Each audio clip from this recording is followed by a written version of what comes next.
Boa tarde, Edu. Eu acho que sim, né? Uma das coisas, a base desse grupo, né? Dessa preparação toda, né? Desde a Copa de 2018, tem sido a nossa capacidade de, no plano defensivo, estar sempre sólido. Então, né? Eu me incluo nessa parte, mas, claro, defensivamente a gente faz um trabalho muito bom. E acho também que tem a ver com quanto os atacantes trabalham, né? Eles trabalham muito, eles defendem muito, eles cortam muito a trajetória de linha de passe, eles induzem muito o adversário, eles perdem a bola e pressionam no mesmo momento.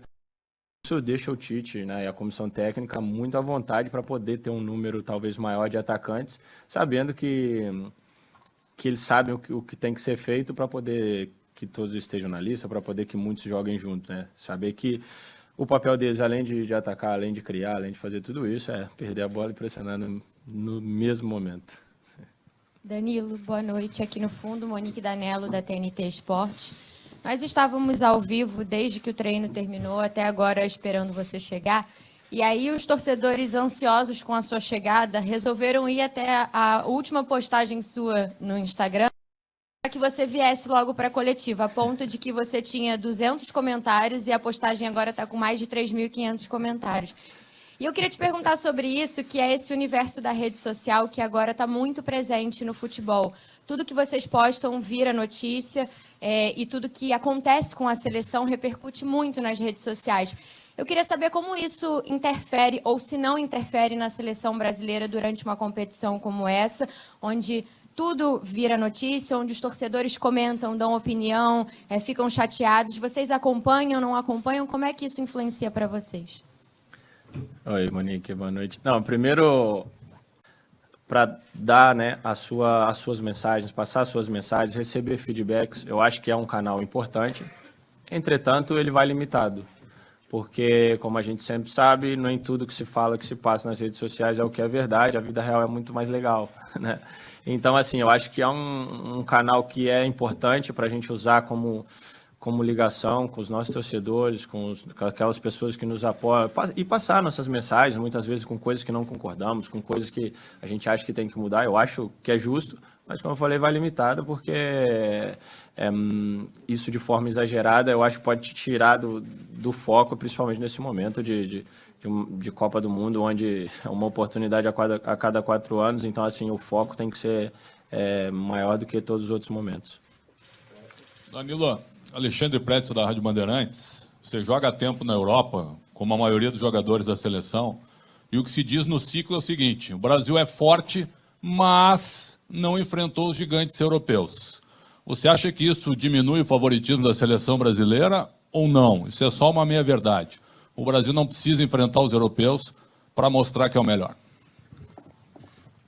Oi, Alexandre, obrigado pela pergunta. Esse é um tema que foi debatido durante todo esse ciclo, né? Queria dizer que, felizmente ou infelizmente, nós somos sul-americanos, participamos das eliminatórias sul-americanas, não temos a opção de participar das eliminatórias ou jogar contra as equipes europeias, que é o que todo mundo vem cobrando isso. Eu acho que, como a maioria dos jogadores jogam na Europa, estão acostumados com o trabalho que é desenvolvido aqui, com um tipo de ideia, com um tipo de futebol, eu acho que a necessidade de se jogar contra uma seleção europeia dentro dessa preparação, ela não é muito grande. Eu acho que ela vai de acordo com a necessidade de jogar contra qualquer outro tipo de escola, né? Não só por ser a europeia, mas por ter jogadores que estão há muitos anos na Europa, acostumados com o que acontece aqui no futebol. Acho que diminui muito essa diferença. É claro que, se chegar na Copa do Mundo, o Brasil perder para uma seleção europeia, isso vai ficar à tona e é normal. Não tem para onde correr, mas eu acho que a gente está mais do que preparado para enfrentar qualquer seleção do mundo da melhor maneira possível, independente se é europeia ou não. A gente está muito preparado para isso. Depois o resultado é uma coisa que pode ganhar, pode perder, pode empatar com qualquer outro jogo de futebol, mas a gente está muito preparado para enfrentar esse tipo de seleção.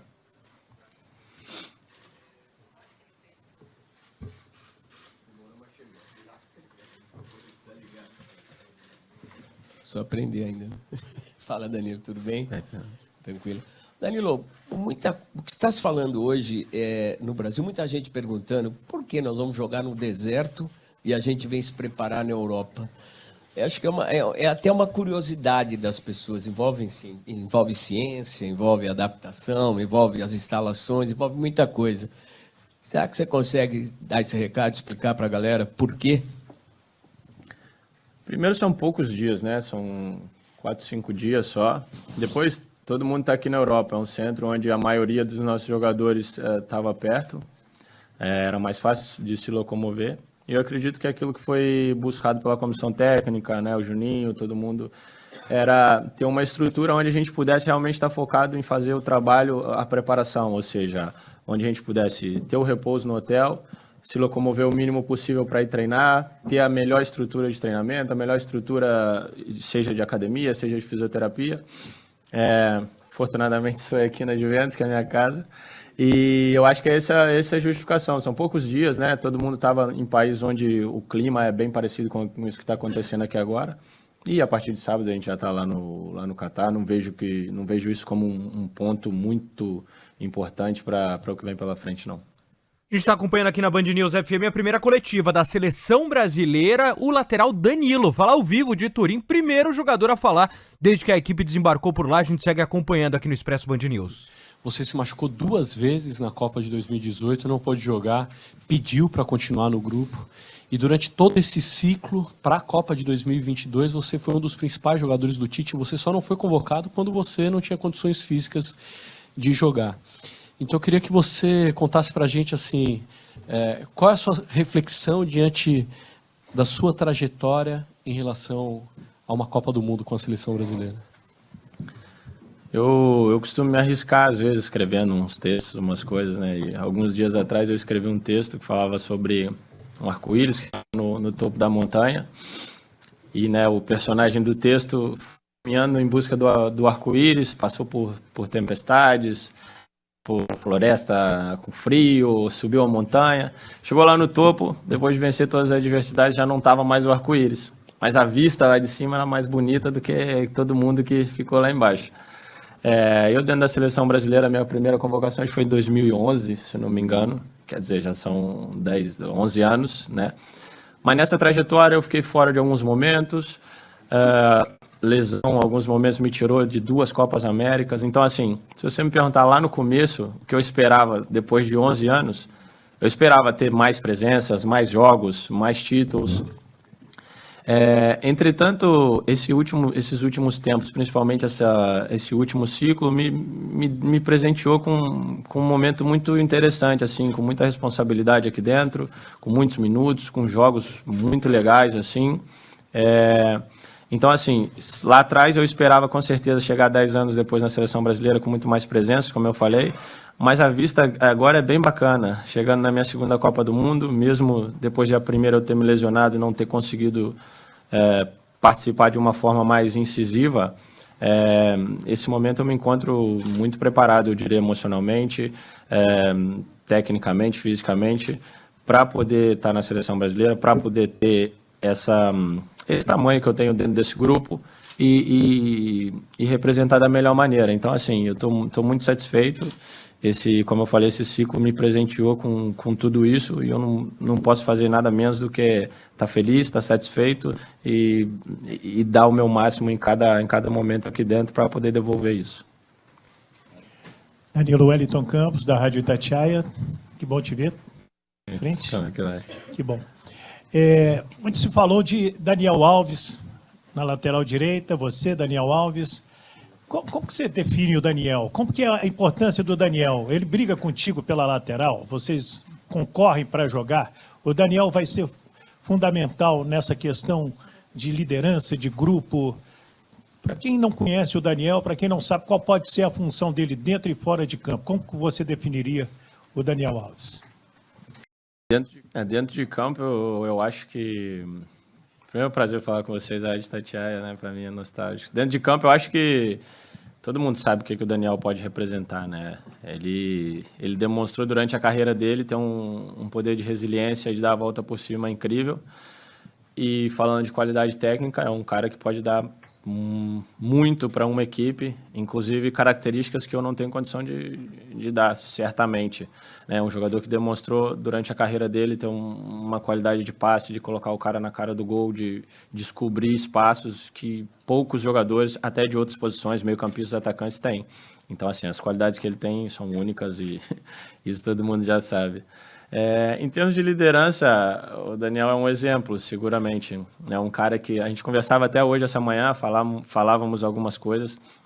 E a gente estava falando que é muito fácil quando tá tudo correndo bem, a pessoa se autodenominar resiliente, se autodenominar que vai mesmo enfrentar os desafios. E quando as coisas não correm um pouco menos bem, aí sim é a hora de ver quem tem força, quem tem mesmo resiliência. E a gente estava falando sobre isso, que ele nesses últimos tempos, ele focou, buscou melhorar, buscou se adaptar ao momento e buscou estar na sua melhor forma possível para poder ter o sonho de também participar de mais uma Copa do Mundo. E fora de campo ele é um cara que ele é inspiração.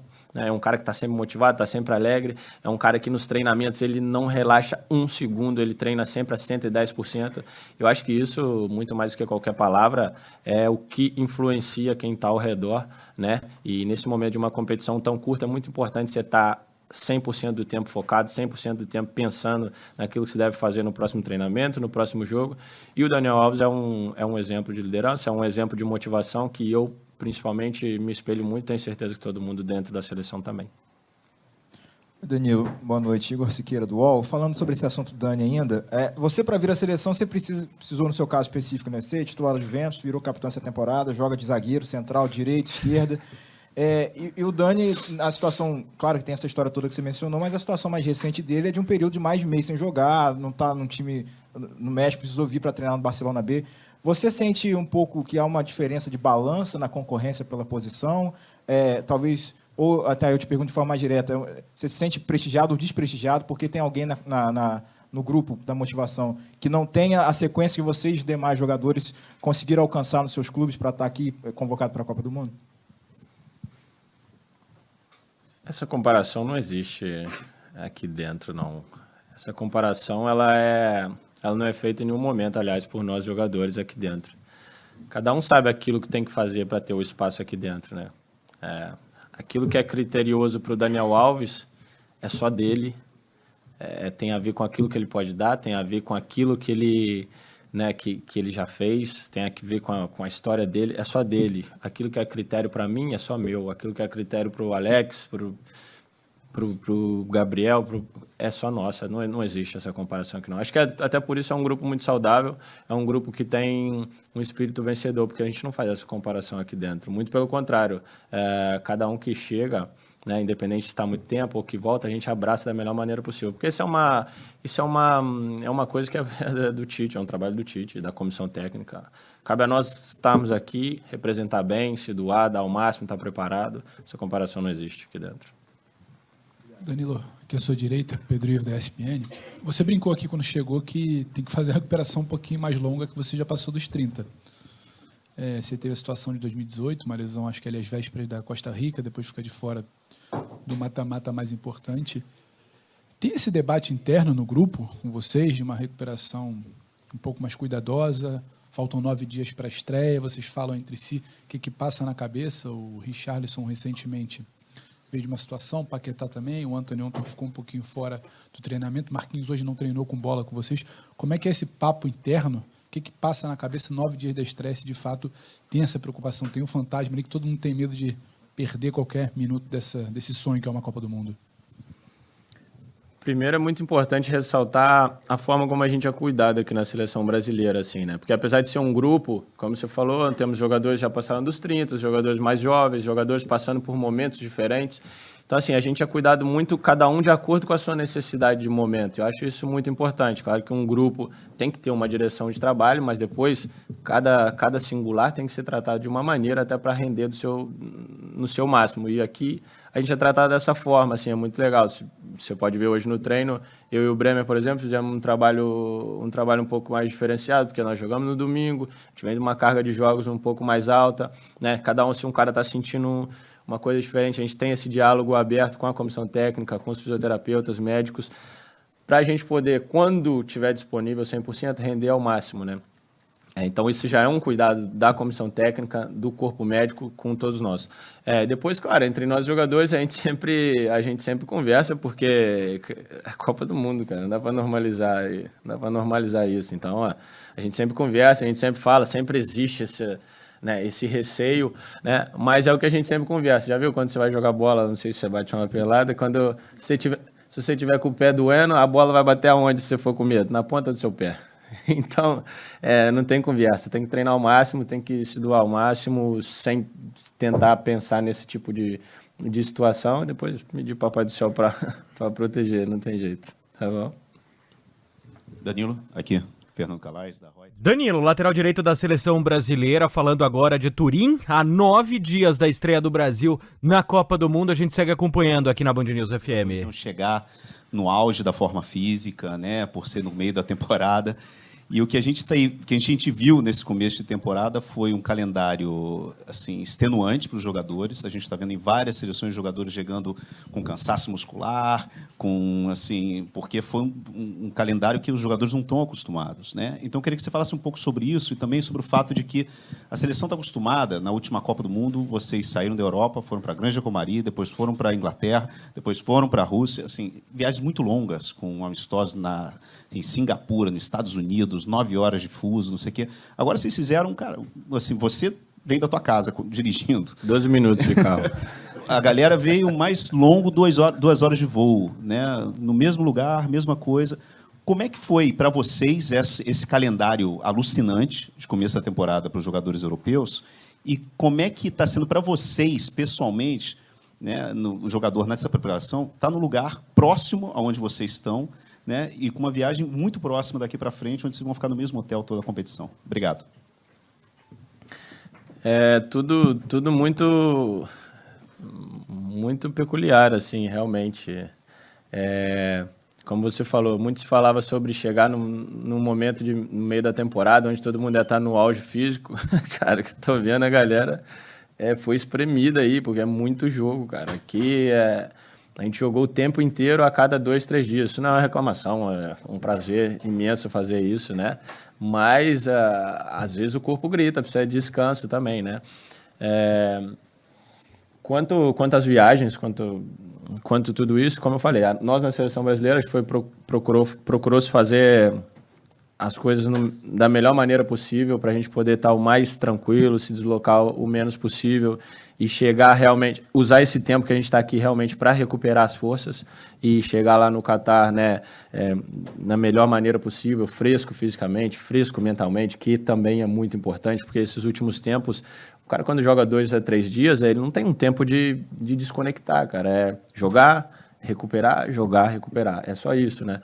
Então, assim, a seleção brasileira tentou fazer da melhor maneira possível, mas é muito peculiar jogar uma Copa do Mundo em novembro, dezembro, né? A gente está acostumado culturalmente a jogar em junho, no final da temporada, ter um tempo de preparação maior. Uma experiência diferente, uma experiência que eu, particularmente, procuro viver, assim, vou procurar viver da melhor maneira possível, de estar ali convivendo de perto com todas as seleções no mesmo lugar, sem ter várias viagens, né? Então, assim, é uma experiência incrível, eu vou procurar viver da melhor maneira possível e eu vou poder te dar um feedback melhor só depois que acabar, tá bom? Danilo, Rafael Zarco, do Globo Esporte. Uma pergunta parecida com o que te fizeram, só que por um outro viés. Os europeus vão sair para jogar uma Copa do Mundo fora, uma coisa que é um pouco rara até, e eu ouvi algumas pessoas que disseram que o sul-americano, outros jogadores já estão mais adaptados a esse tipo de mudança climática, uma série de mudanças que uma Copa envolve. Você concorda com isso? Você acha que tem uma vantagem leve? O fator surpresa para eles é maior do que para vocês? Isso, claro, lembrando, na Ásia, em 2002, o Brasil foi campeão, poderia não ser, mas foi. Vocês têm o Juninho, que jogou a Copa. Você vê alguma diferença nesse sentido? Eu, sinceramente, não, cara. Assim, claro que nós, sul-americanos, principalmente, por exemplo, quando vamos jogar as eliminatórias, a gente está acostumado com viagens mais largas, com temperaturas talvez mais altas, mas as outras seleções também têm mecanismos e maneiras de se adaptar. O corpo humano também é bastante inteligente a ponto de se adaptar o mais rápido possível, sabendo da necessidade. Eu acho que essa leve vantagem, eu acho que não existe, não. Assim, acho que vai ter que chegar lá e jogar pra caramba mesmo pra ganhar, não tem outro jeito, tá bom? Danilo, aqui, desse lado. Boa noite, Aline Fanelli, Rádio Band News FM. Muito a gente tem ouvido que a seleção brasileira chega como uma das favoritas para a Copa do Mundo. Eu queria saber se você também tem ouvido isso por aqui, no clube, dos seus companheiros, e como que vocês, no grupo da seleção, têm recebido essa pressão. Sim, escuto bastante aqui no clube, leio bastante. E nós, no interno da seleção, jogadores, comissão, tudo, a gente entende essa responsabilidade, a gente aceita. É inegável, depois dos números que a gente tem feito, da sequência de vitórias, da forma como o Brasil vem jogando, e pelos nomes também, é inegável que seja uma das favoritas, e a gente tem mesmo que aceitar essa responsabilidade, é impossível olhar para o lado, né? Agora, junto com o Brasil, também existem outras seleções com grandes nomes, seleções que jogam futebol também de um nível muito alto, e aí sim a graça da competição, que vai ser uma competição de um nível talvez mais alto dos últimos tempos, na minha opinião. Então é inegável que nós somos um dos favoritos, é inegável pela qualidade, pelos números, mas também tem outras seleções com grandíssimos jogadores e vai ser uma Copa do Mundo bem bonita.